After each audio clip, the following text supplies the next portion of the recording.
pero ahora será más bajita, una puntita más bajita. A eso se refiere el pulso paradojal. O sea, yo lo que debo de aprenderme es que mi pulso a nivel de la inspiración va a ser un pulso bajo, pero el pulso paradojal significa que va a bajar mucho más de lo que debe bajar normalmente. ¿Cuánto más? Más de 10 milímetros de mercurio más. Ahora, ¿qué patologías podrían ocasionarme ese pulso paradojal? Ya, taponamiento es una. Pericarditis constrictiva, ¿qué más? Ok, EPOC. Y es fácil entenderlo, porque en un paciente con EPOC tú vas a tener un paciente enfisematoso, un tórax endotelial lleno de aire, muy aireado. Entonces, por lo tanto, va a ser menor incluso el volumen de sangre que ingresa y por lo tanto va a ser mucho menor el volumen de sangre que salga por aquí y por lo tanto el pulso en la fase de inspiración lo voy a notar más bajito que en la fase de expiración. Entonces, todas las patologías que hagan que ingrese menor volumen de sangre a mi corazón van a ser patologías que terminen produciéndome el famoso pulso paradojal. Ahí me puedo poner varias, EPOC, asma, taponamiento, pericarditis constrictiva, todas ellas podrían ocasionarme este pulso paradojal, ¿ya? Luego tenemos otro que es el pulso alternante. ¿Qué cosa es el pulso alternante? ¿Qué quiere decir? Que ya la linealidad que habíamos dibujado va a ser esta. Una onda grande, una onda pequeña, una onda grande, una onda pequeña, una onda grande, una onda pequeña. ¿Cómo me explico esto? Si se supone que todas las ondas deberían venir al mismo nivel. ¿Cómo lo explico? Quiere decir que yo tengo aquí ahora un ventrículo izquierdo que está muy hipertrófico, por lo tanto tiene un menor volumen de sangre, va a inyectar un menor volumen de sangre y por ende alterna.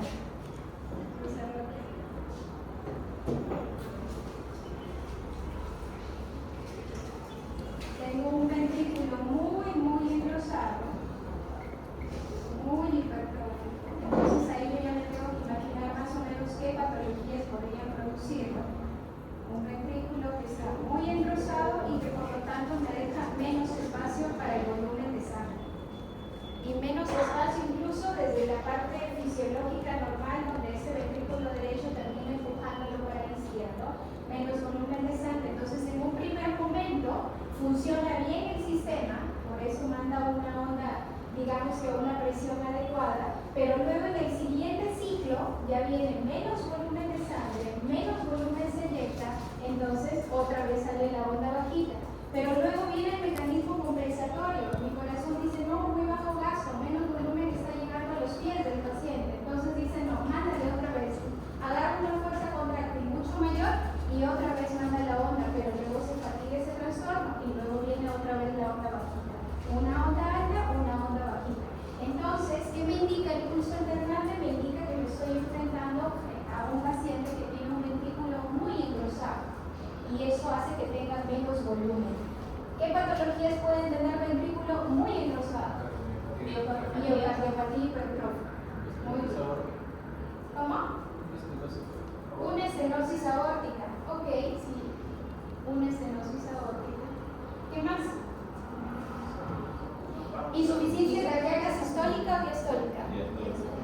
Una insuficiencia cardíaca diastólica. Una insuficiencia cardíaca diastólica. Todo lo que te conlleva tener ventrículo hipertrófico. Podríamos sacar un listón ahí, pero ya hay que ir viendo de acuerdo al caso clínico. Luego tenemos otro tipo de pulso, que es el pulso Magnus, y a la vez el Celer aquí mismo. Magnus y Celer. Y tenemos el pulso, pues estoy haciendo lo que más nos pueden preguntar, pulso Varus y Tarus. Ahí como lo explicamos, ¿cómo sería la representación gráfica? Magnus significa en amplitud, en altura, quiere decir que va a ser una punta muy alta. Y Celer significa que tiene un ancho muy angosto, cae muy rápido esa onda. Una punta muy alta y cae muy rápido. Una punta muy alta y cae muy rápido. llama pulso en martillo de agua, pulso de córrida, todos son sinónimos, córrida, martillo de agua,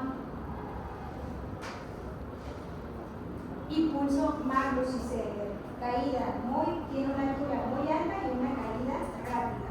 Ahora, ¿cómo es el pulso Magnus y Taurus? Quiere decir que en amplitud de la altura es más chiquito, pero en anchura es más ancho.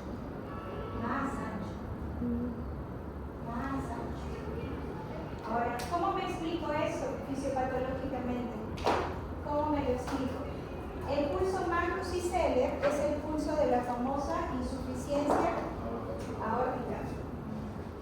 Y el pulso Varus y Taurus es de la estenosis aórtica, pero severa. Todos son severos, porque los leves y moderados no llegan a mencionar todavía eso. ¿Cómo explicaríamos eso? Hagamos el gráfico. Se supone que tenemos esta valva que está insuficiente, que está abierta. Quiere decir que hace la fase de eyección con facilidad, pero luego de que la sangre está aquí arriba, está en la aorta, la sangre se cae otra vez al ventrículo, se regresa, porque la valva no se cierra. Como se regresa, entonces, si bien ya había un chorro de sangre que se quedaba aquí, más la sangre que ha retornado, es otro chorro de sangre más, y como va a venir más sangre en la siguiente fase de la diástole, que viene de las venas pulmonares hasta la ventrícula izquierda, y luego pasa al ventrículo izquierdo, pues llena más de sangre este ventrículo. ¿Y qué es lo que dice la ley de Frage-Sagri? Cuando tú tienes más volumen, más fuerza contráctil, ¿no? Te contraes más rápido. Entonces, es por eso que la insuficiencia aórtica hace esos golpetazos que terminan generando el signo de Muset, enviando la sangre con tanta fuerza en eyección que ocasiona el signo de Muset, el movimiento de la mandíbula del paciente, ocasiona el signo de Müller, el de la úvula que se moviliza con cada latido, ocasiona el de King en las uñas, ¿no? ¿Por qué? Porque debido a ese gran golpetazo que da gracias a la ley de Frage-Sagri, como tiene gran volumen, ¡pum!, se contrae muy rápidamente. Entonces, ¿qué es lo que ocasiona? El pulso depende del gasto de la aorta. Entonces, como hay un mayor volumen y una mayor fuerza, por eso sale el golpetazo tan alto, por eso tiene este pulso una amplitud tan alta. ¿Y por qué cae tan rápido? Porque nuevamente la sangre sale, pero la valva está abierta. La sangre se vuelve a bajar también para el ventrículo. Por eso es que rápidamente cae ese pulso. Se eleva en punta, pero rapidísimo se va el efecto porque la sangre se regresa otra vez por el ventrículo. ¿Se entiende el mecanismo? Ahora expliquemos el de Parvus y Taurus. ¿Por qué? El de Parvus y Taurus en la estenosis aórtica. Tenemos aquí una valva estrecha, una valva muy estrechita que me deja solo un orificio muy pequeño ahí. Entonces, nuevamente, estoy en la fase que quiero eyectar, ya tengo el volumen de sangre, un volumen de diastólico aquí, pero quiero eyectar y no puedo porque me encuentro con esta valva que está a la justa entreabierta. Entonces, ¿qué es lo que pasa? Mi corazón, como siente que no puede pasar la sangre hacia acá, él piensa que es por alteración de la fuerza contráctil, piensa que le falta mayor fuerza para enviar ese volumen de sangre. Entonces, ¿qué es lo que va a hacer mi corazón? Se hipertrofia porque sabe que hipertrofiándose va a tener mayor fuerza para poder eyectar ese volumen de sangre. Entonces, mi ventrículo izquierdo se termina engrosando otra vez y enviando el flujo de sangre dentro de lo que pueda, en el fenómeno de la eyección, insisto, que dentro de lo que pueda, eyectando un poquito de volumen de sangre, pero al ser ese volumen bajo, por eso me sale esta onda en Parvus, con una amplitud muy chiquita, a diferencia del pulso Magnus en la insuficiencia aórtica. ¿Y por qué tarda? ¿Por qué? Porque mi corazón sabe que yo en determinado tiempo, determinados milisegundos, yo tengo que inyectar esos 70 mililitros. Entonces, como mi corazón lo sabe, trata de alargar ese proceso y de tratar de pasar esos 70 en un tiempo un poquito mayor. Trata de que ese corazón se empiece a hacer la contractilidad en un tiempo un poquito más largo y por eso hace que esto se vea tan luz. Por eso hace que la onda se vea medio achatada y ensanchada. ¿Ya? ¿Se entiende? Entonces, así explicamos estos dos. Toda la vida se preguntan estos dos. Entonces hay que estar atentos con eso. Luego tenemos otro que es el pulso filiforme. Doctora, una pregunta, ¿en manos y cegas solamente es insuficiencia aórtica? Porque había leído que también era insuficiencia mitral. Podría ser en diferentes tipos de trastornos que te ocasionen el mismo mecanismo que hemos puesto ahí. O sea, que te ocasionen el mismo mecanismo. Por ejemplo, en el pulso magnus y cegas, ¿de qué depende? Del volumen que hay en el ventrículo. Si tú tienes una patología que te ocasione, por ejemplo, una hipertrofia de tipo excéntrica, donde tienes un ventrículo dilatado pero con pared delgada, entonces podría ser que puedas ver esto. Si tú tienes un ventrículo que esté hipertrófico, podrías ver varios y tardos, por diferentes patologías. O sea, no siempre van a ser solo estas dos. Eso depende del tipo de contexto del paciente. Te tienen que explicar un contexto para que tú puedas ayudar. Y lo que estamos explicando aquí es entender el mecanismo mecánico, fisiopatológico, de acuerdo a la anatomía, para que tú sepas qué otras patologías te lo podrían dar. Pero ya por lo menos entendiste cuál es el mecanismo. El pulso filiforme, ¿qué es? ¿Cómo se representa? Sí. Un pulso muy chatito, muy parvus, recontra parvus, pero no es agus. Entonces, ¿cómo representamos eso?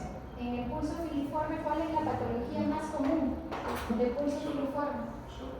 El shock. Otro que es incluso mucho más frecuente. Fibrilación auricular, la FA, la fibrilación auricular. Ahora, ¿por qué nosotros obtenemos el pulso filiforme? Porque aquí también tenemos una diferencial. Uno normalmente creería que la frecuencia cardíaca debe ser a la par, debe ser tan igual que el pulso, ¿no? Eso es lo que normalmente, cuando tú todavía no estudias medicina, piensas que esto es lo mismo que esto, pero no es lo mismo. Por ejemplo, la frecuencia cardíaca aquí puede estar en 90 y este puede estar en 80, e incluso mucho más, ¿no? Entonces, ¿eso por qué se da? Ahí vamos a tener que analizar, por eso es que el pulso filiforme tiene mucho que ver también con la parte de automaticidad del nodo sinusal.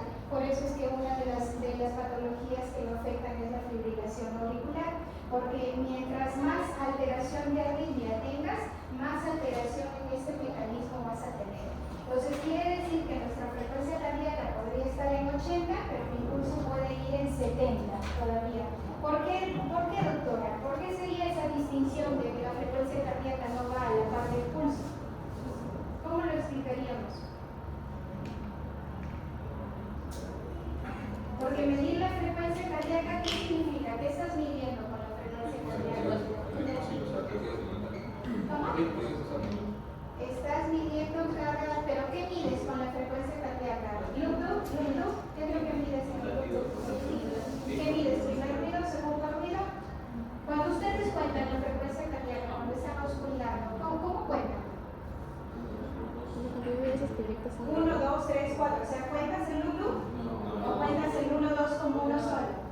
¿Se han puesto a pensar en lo que hacen cuando... Bluetooth es 1. Ya. Cuentan Bluetooth es 1. ¿Y el pulso? Es la sístole. Solamente mides las sístoles. ¿Y entonces por qué podría pasar solapado y por qué no es lo mismo? Si en cada Bluetooth tienes una sístole y tienes una diástole. Porque el Bluetooth es todo el ciclo, ¿no? El Bluetooth es que se ha cumplido la diástole y la sístole a la vez. Aquí se supone que tú has contado la diástole y la sístole. Entonces, ¿por qué el pulso es más bajo? ¿Por qué podría pasar eso? ¿Por qué? Porque probablemente los volúmenes que salieron aquí fueron muy cortitos, que no llegaron a elevarlo tanto y no llegaron a tener esta secuencia del 90. Entonces, ¿qué es lo que pasa en la fibrilación auricular con respuesta alta? Tú tienes 140 latidos aquí, pero tu pulso ni se siente, podría estar quizás a 80 o a 50. ¿Por qué, doctora? Porque en la fibrilación auricular tu corazón es a que hace esto, ¿no? Constantemente está que se contrae. Pero eso, ¿a qué te lleva? Que el volumen que vas a inyectar sea menor. Porque como las contracciones no llegan a ser plenas, no llegan a ser completas, el volumen de sangre que envía es cortito. Ya no envía los 70 mililitros, sino enviará 30,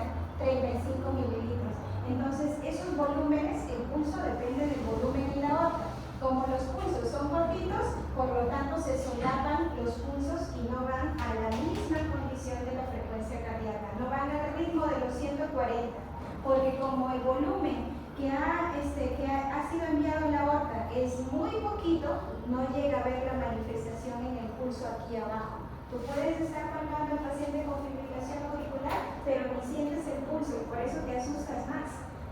A veces pasa que la enfermera cuando está pasando visita en medicina está tomándole con el monitor y dice, doctora, tiene 30 y luego sube a 50 y luego baja otra vez a 40 y luego lo manda a 120, no sé por qué, ¿cuál le pongo?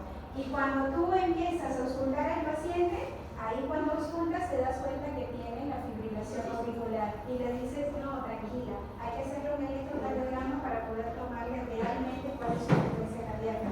Y te das cuenta que está con 140, 130 y el monitor no lo marca porque el monitor marca pulsos y por eso es que lo muestra tan variado. Por eso es que no siempre el monitor es fidedigno. Lo que es fidedigno es su auscultación para que te des cuenta de qué tipo de arritmia tiene y le tiras el electrocardiograma y con eso vas a saber qué tipo de arritmia tiene.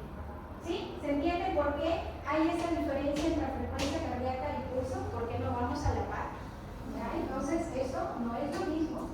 Fisiológicamente siempre somos diferentes en pulso y frecuencia cardíaca. Y peor si es que hay patología a nivel de ese ventrículo, peor, ¿no? Porque tú sabes que el pulso depende del volumen de sangre que llegue a la aorta. Si hay un volumen de sangre menor, el pulso va a ser imperceptible, ¿ya? Otro más, aquí tenemos otro, que es el pulso bisfieres y es el pulso dícroto, ¿no? Por ahí he escuchado, pulso bisfieres y pulso dícroto. Doctora, ¿qué significa eso?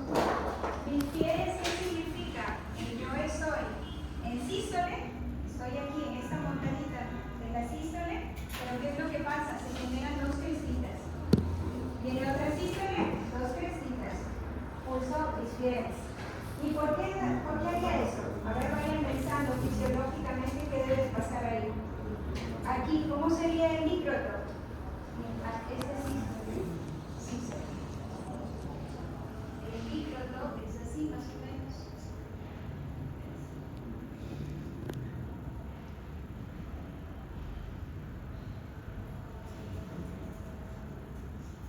Hay diferencias. Bisfiere es en sístole, dos puntas en sístole, y el dícroto es una en sístole y otra en diástole, pero la de la diástole más bajita. ¿Por qué? ¿Cómo lo explicaría ahí? El bisfieres es las dos puntas en sístole, o sea, es como si miraras esta punta, pero doble, así. Se le hacen dos puntitas. ¿Por qué? ¿Por qué se le harían esas dos puntitas? Desdoblamiento, ya, muy bien. ¿Podría ser? ¿Podría ser? ¿Qué más? ¿Qué más podría explicar el hecho de que no me salga una sola onda de pulso, sino que me salgan dos ondas de pulso? Podría ser, por ejemplo, que yo tenga tanto volumen aquí adentro, tanto volumen metido dentro del ventrículo, que sale como en dos ondas. Es como cuando tú estás enviando un poco de Y eso ya es una arritmia. ¿Cómo? Eso ya es una arritmia. No necesariamente, porque por ejemplo el pulso bisfieres tú lo puedes encontrar también en insuficiencia aórtica, en insuficiencia aórtica severa. Y la insuficiencia aórtica no siempre te lleva a arritmias. Pero ¿cómo sería el mecanismo? Si yo tengo mucho volumen de sangre aquí abajo, el momento en que se eyecte ese volumen de sangre podría generarme, debido a tanto volumen de sangre, una primera parte sale a mucha fuerza y luego viene una segunda descarga, producto de ese gran aumento de volumen de sangre que hay aquí abajo. Por eso es que una de las causas es que esto sea por una insuficiencia cardíaca severa. Pero o sea, se expulsa dos veces. Se expulsa como que en dos veces. Es en la misma fuerza eyectiva. ¿Cómo? Exacto, es como se expulsa ese volumen de sangre. Como que ahorita se está dando la inyección. Este gran volumen de sangre sale la primera parte a mucha fuerza y la segunda parte va bajando la potencia de esa fuerza. Por eso es que se generan esas dos muesquitas estando en la fase de sístole. Ahora, ¿qué pasa en el dícroto? En el dícroto, ¿qué quiere decir?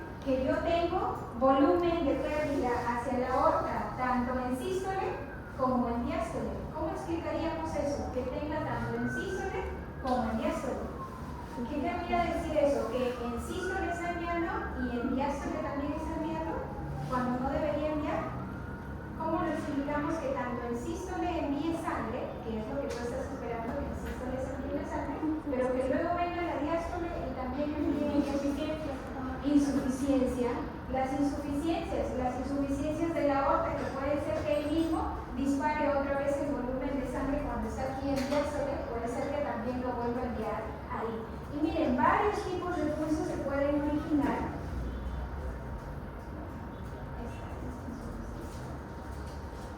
¿Qué otro también trastorno te puede originar que tengas tanto en sístole como en diástole? Que tú tengas un gran crecimiento ventricular aquí, un ventrículo muy hipertrofiado, Una disección. también una disección aórtica, un ventrículo muy hipertrofiado con un espacio muy pequeño para el volumen de sangre, pero como es tan pequeño el volumen de sangre y está tan cerca a la valva, pues se envía en las dos fases, se envía tanto en sístole y cuando llega aquí la diástole, como está tan cerca a la valva, otra vez lo vuelve a enviar, pero tendría que ser con una valva insuficiente. Crecimiento del ventrículo más una valva insuficiente, ¿ya?